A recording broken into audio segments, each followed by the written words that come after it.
আজকে আপনারা জালসা শুনতে এসেছেন, আল্লাহ রসুল বলেছেন, হে আমার উম্মত, শরীয়ত জানতে হবে, দিন জানতে হবে।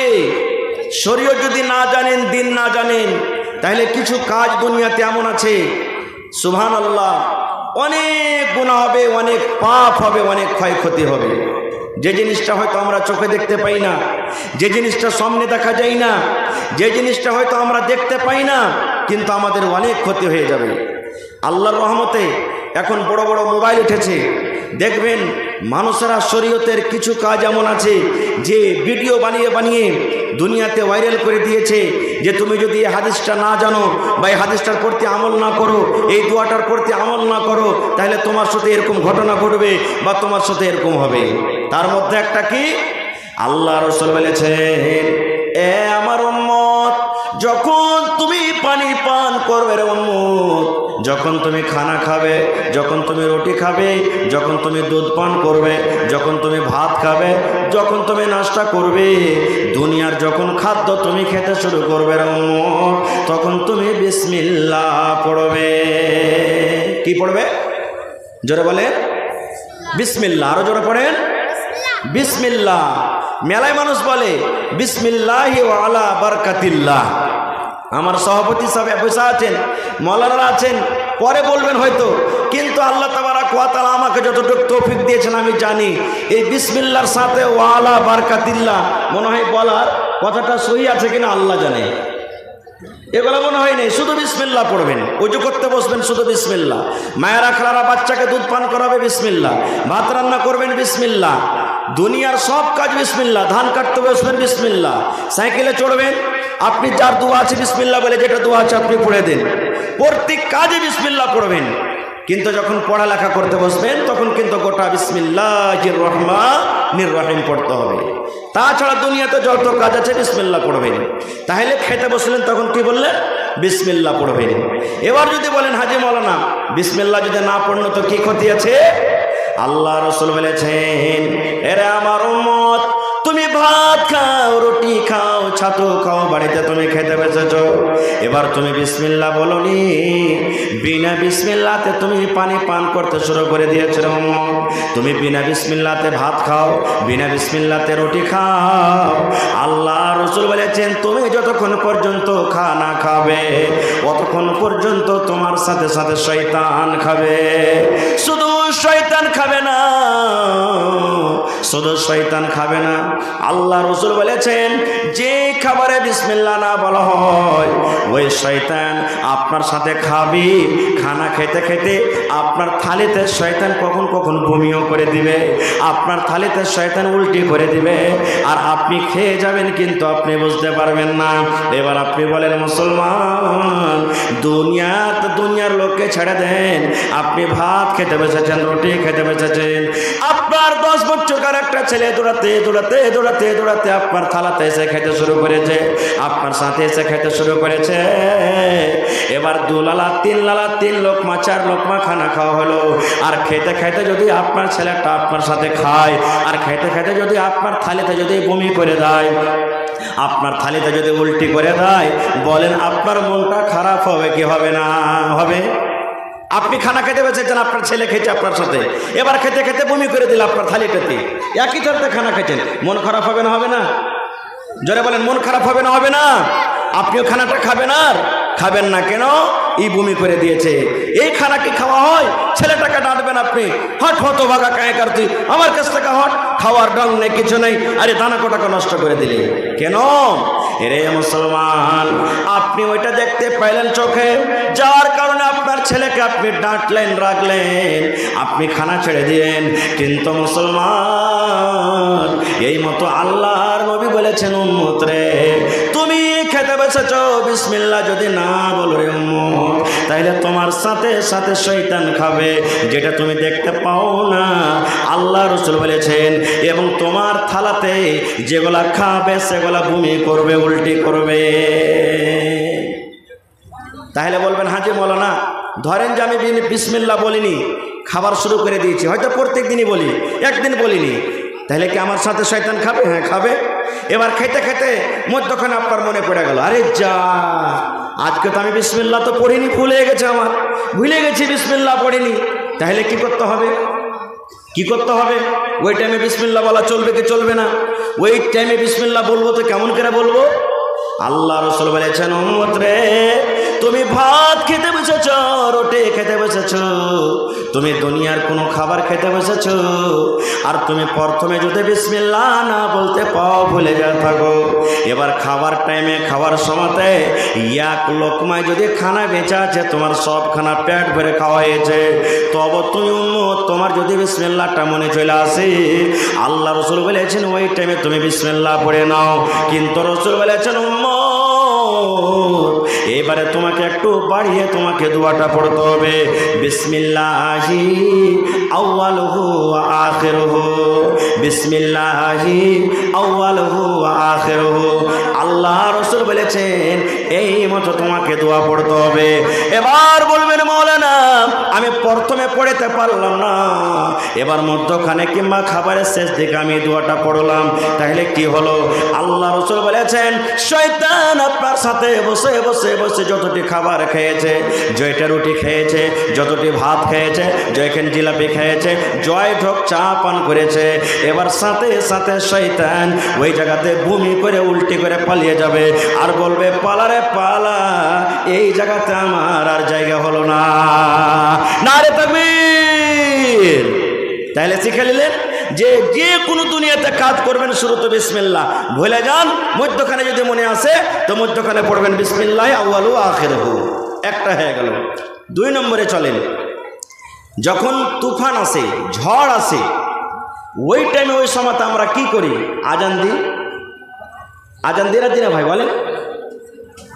হায় রে আল্লাহ, আপনাকে মুখে খানি টেনে ভরা আছে নাকি? জি ভাই। যেই টাইমে ঝড় তুফান আসে, আপনাদের এলাকাতে মনে হয় নাই তো বুঝতে পারেন না, আমাদের এলাকাতে আল্লাহর রহমতে কমেছে, কিন্তু মেলা এখন আছে। যখন আপনার দেখলেন ঝড় শুরু হয়ে গেল, তুফান আন্ধি চলে এলো, পাথর বর্ষিতে লাগলো, বাতাস চলতে লাগলো জোরে জোরে, তখন আমার ভাইয়েরা লাগবে আজান দিতে। আজান দেয় না? দেয় না? দেয়। আচ্ছা আপনারা বলেন তো, আমার মৌলানা যোগ্য যোগ্য আলেম আজকে জালসাতে বসে আছেন, আমার সালফি সাহেব বসে আছেন, বলেন আজানটা যখন আমরা দিই তো কি কারণে আমরা আজানটা দিই বলেন তো? নমাজ পড়ার জন্য? হানা বলেন না?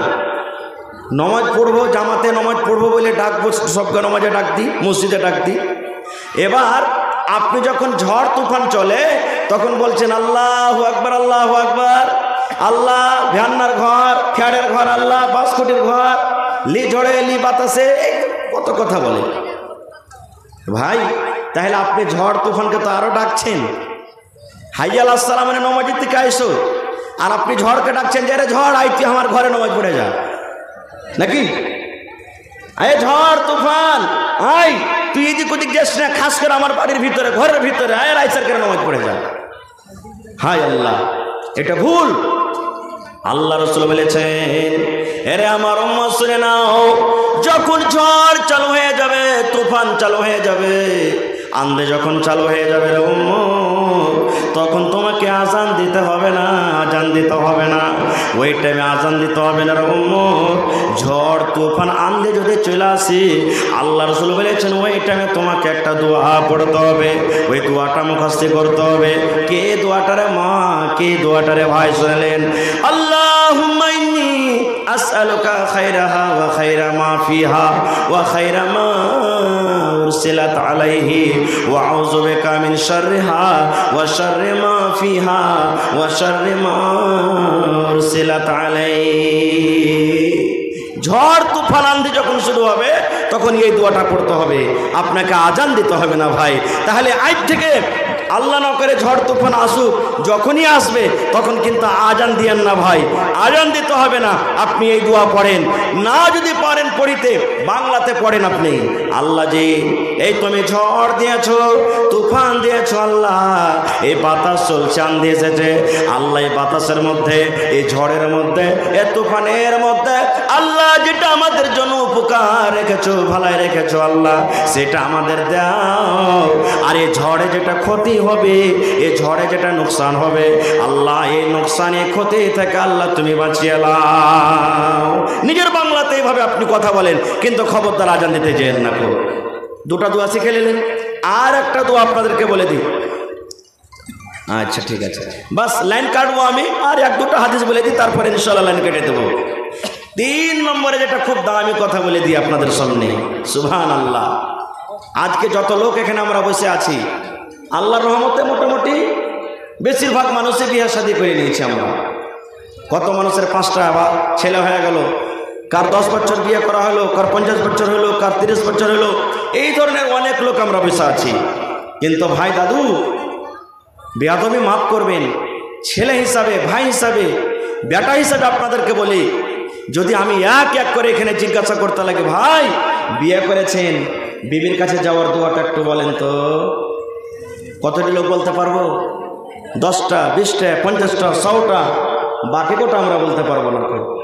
বাকি কোটা আমরা জানি না, বলতে পারবো না। কি দোয়াটা? আল্লাহ রাসূল বলেছেন, এরে আমার উম্মত শুনে নাও, যখন তোমার স্ত্রীর সাথে মিলন করার তোমার ইরাদা হবে, যখন তুমি বিবির কাছে যাবে, যখন তোমার স্ত্রীর সাথে সহবাস করার তোমার ইরাদা হবে, আল্লাহ নবী বলেছেন, এ আমার উম্মত তোমরা শুনে নাও, বিবির সাথে মিলন করার আগে, বিবির কাছে যাওয়ার আগে তোমাকে একটা দোয়া পড়তে হবে রে উম্মত। যতক্ষণ পর্যন্ত তুমি দোয়া না পড়বে, অতক্ষণ পর্যন্ত তুমি সহবাস করিও না, অতক্ষণ পর্যন্ত মিলন করিও না। কি দোয়াটা? আল্লাহ রাসূল বলেছেন, বিসমিল্লাহি আল্লাহুম্মা জান্নিবিনাশ শাইতান ওয়া জান্নিবিশ শাইতানা মা রাযাকতানা। কি দোয়া? বিসমিল্লাহি আল্লাহুম্মা জান্নিবিনাশ শাইতান ওয়া জান্নিবিশ শাইতানা মা রাযাকতানা। আল্লাহর নবী বলেছেন, উম্মত এই দোয়া পড়ার পর তুমি স্ত্রীর কাছে যাবে, এই দোয়া পড়ার পর তোমার স্ত্রীর সাথে তুমি মিলন করবে। এবার যদি বলেন, মাওলানা দোয়া আমি পড়লাম না, দোয়া পড়লাম না, বিনা দোয়াতে আমি বিবির সাথে মিলন করে নিলাম, বিনা দোয়াতে বিবির কাছে আমি চলে গেলাম, তাইলে আমার কি ক্ষতি আছে? হ্যাঁ ভাই, ক্ষতি আছে। আমার মাওলানারা বসে আছেন, জিজ্ঞাসা করবেন রে বন্ধু, এটা আমার পকেটের কথা নয়। আল্লাহ রাসূল বলেছেন, উম্মত রে, যখন তুমি বিবির কাছে যাবে, এই দোয়াটা পড়ে যাবে। এবার যদি না পড়ো রে উম্মত, তাহলে তোমার ক্ষতি হলো এই, তোমার নোকসান হলো এই তোমার ক্ষতি হয়ে গেল। যতবার বিনা দোয়াতে তুমি শয়তানের কাছে বিবির সাথে মিলন করবে, অতবার তোমার সাথে সাথে শয়তান তোমার বিবির কাছে চলে যাবে। এবার আপনি বলেন, মুসলমান, আপনার বাড়িতে স্ত্রী আছে, আমার বাড়িতে স্ত্রী আছে, যদি আমার স্ত্রী দেখে কোন নজরে কোনো মানুষ দেখে, কোনো বেটা ছেলে যদি কোন নজরে দেখে, ওই টাইমে ওই সময়তে বাড়িতে বিচার বসিয়ে দেব, গ্রামের লোককে জমা করে দেব, গ্রামের লোকজনকে জমা করে বড় বিচার বসিয়ে দেব। কিন্তু মুসলমান, এই জিনিসটা আপনি দেখতে পেলেন বলে বিচার বসিয়ে দিলেন, কিন্তু আপনি যে বিনা দোয়াতে স্ত্রীর সাথে মিলন করলেন, ওই টাইমে ওই সময়তে শয়তান আপনার যে বিবির কাছে চলে গেল, যেটা আপনি দেখতে পেলেন না। বলেন আপনার দ্বারাতে কত বড় ভুল হয়ে গেল, কত বড় ক্ষতি হয়ে গেল। তাই বলছি মুসলমান, আজকের জালসাতে হাজার হাজার লোক বসে আছেন, হাজার হাজার আমার ভাইয়েরা, মায়েরা, খালারা, হাজার হাজার যুবক মায়েরা, হাজার হাজার বয়স্ক মানুষরা বসে আছেন।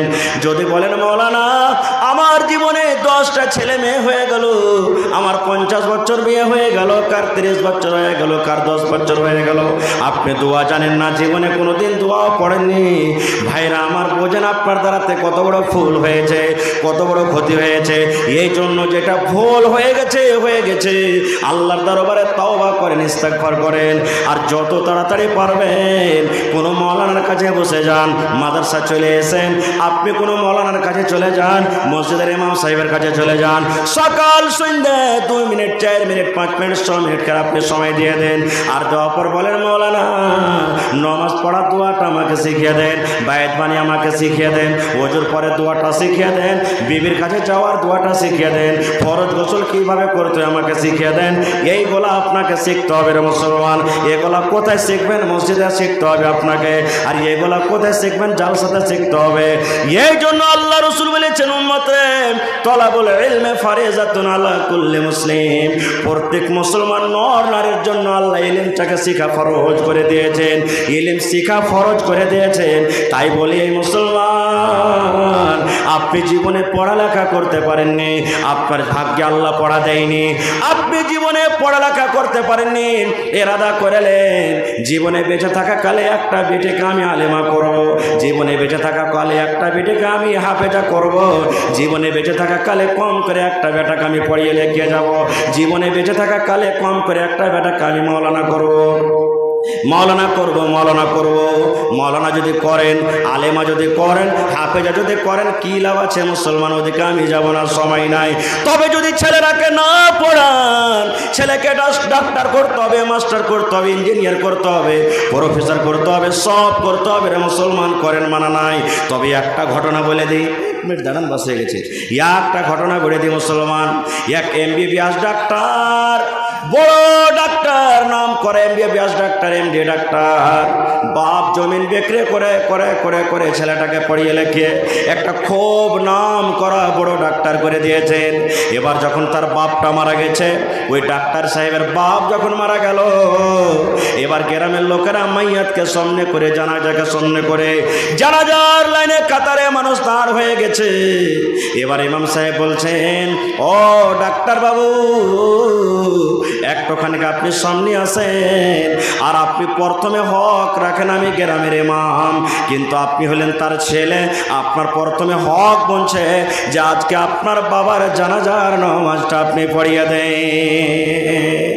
ইমাম সাহেব বলছেন, এই ডাক্তার বাবু, আমি তো গ্রামের ইমাম, আমি তো নামাজ পড়াবো, কিন্তু আমি আপনাকে আদেশ করছি যে আপনার প্রথমে হক, আপনার বাপ মা যে কেউ মারা গেল, আপনি হক রাখছেন, আপনি জানাজার নামাজ পড়িয়ে দেন।